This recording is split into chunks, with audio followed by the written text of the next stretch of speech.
नमस्कार, मैं प्राची। आप देख रहे हैं इंडिया जंक्शन। लोकसभा चुनाव 2024 में एनडीए गठबंधन को उत्तर प्रदेश की तमाम, खास तौर पर पूर्वांचल की सुरक्षित सीटों पर मात देकर इंडिया गठबंधन ने दलित समीकरण पर भी अपनी अच्छी खासी पकड़ बना ली है। इंडिया गठबंधन की दलितों के बीच बढ़ती ताकत और 2027 में एनडीए को दलितों से मिलती चुनौती ही आगामी विधानसभा चुनाव के लिए कैनवास तैयार करेगी। लेकिन एनडीए का दलित और जाट समीकरण क्यों बिगड़ा और अब क्या बन रहा है नया समीकरण, हम दिखाएंगे इंडिया जंक्शन की स्पेशल रिपोर्ट में डिसबैलेंस कार्ड ऑफ बीजेपी।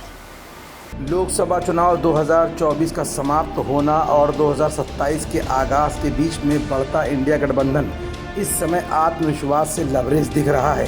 लेकिन इंडिया गठबंधन ने इस बार एनडीए के खाते की तमाम सीटों पर अपना वर्चस्व कायम कर लिया। खास तौर पर पूर्वांचल की राजनीति में एनडीए गठबंधन को इंडिया गठबंधन ने मात दे रखी थी।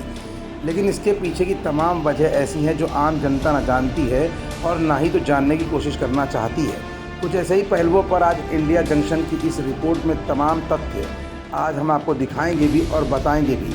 दरअसल मिशन 2027 के लिए लोकसभा चुनाव में सुरक्षित सीटों को गंवाने के बावजूद तीसरी बार भाजपा गठबंधन उत्तर प्रदेश से उचित प्रतिनिधित्व नहीं कर पाई। ऐसी स्थिति में अब दलितों को साधना भाजपा के लिए एक टेढ़ी खीर भी साबित हो सकता है।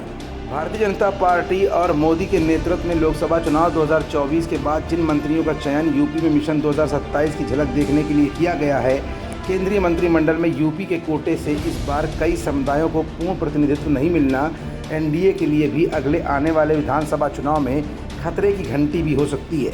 एनडीए के सीटों की कम होने की वजह ये भी सामने आ रही है कि दलित समुदाय को पिछली बार से भी कम तवज्जो दी गई है। भारतीय जनता पार्टी को दलित वर्ग का समर्थन न मिलने के बावजूद यूपी कोटे से मोदी मंत्रिमंडल में सिर्फ एसपी सिंह बघेल और कमलेश पासवान पर ही भरोसा जताया गया है। उत्तर प्रदेश के लिहाज से मिशन 2027 पर इसका सीधा असर पड़ता हुआ देखा भी जा सकता है।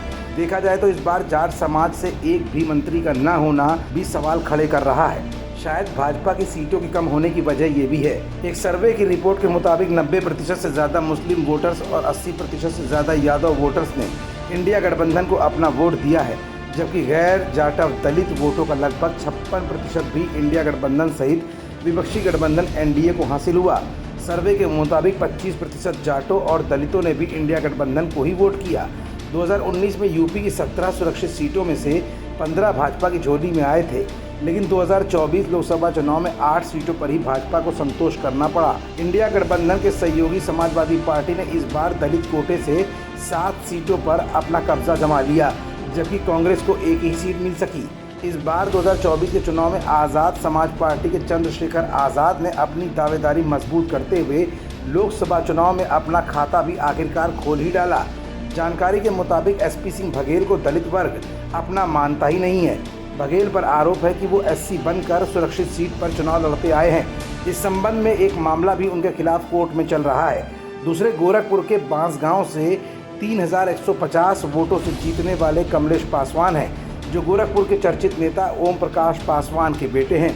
लोकसभा चुनाव 2024 के बाद भारतीय जनता पार्टी को करारी शिकस्त मिलने के बाद मुख्यमंत्री योगी आदित्यनाथ से लेकर बीजेपी और एनडीए के शीर्ष नेताओं के लिए 2027 विधानसभा चुनाव में जाट और दलित वोटर्स को सेट कर पाना भी एक असंभव चुनौती सा लग रहा है। बावजूद इसके जाट समुदाय का कोई भी एक चेहरा मंत्रिमंडल में न लाना और दलित चेहरों की भागीदारी न के बराबर होने से 2027 का विधानसभा चुनाव बीजेपी या यूँ कहें कि पूरे एनडीए गठबंधन के लिए आसान न होगा। खबरों से जुड़े रहने के लिए सब्सक्राइब करें हमारा चैनल इंडिया जंक्शन।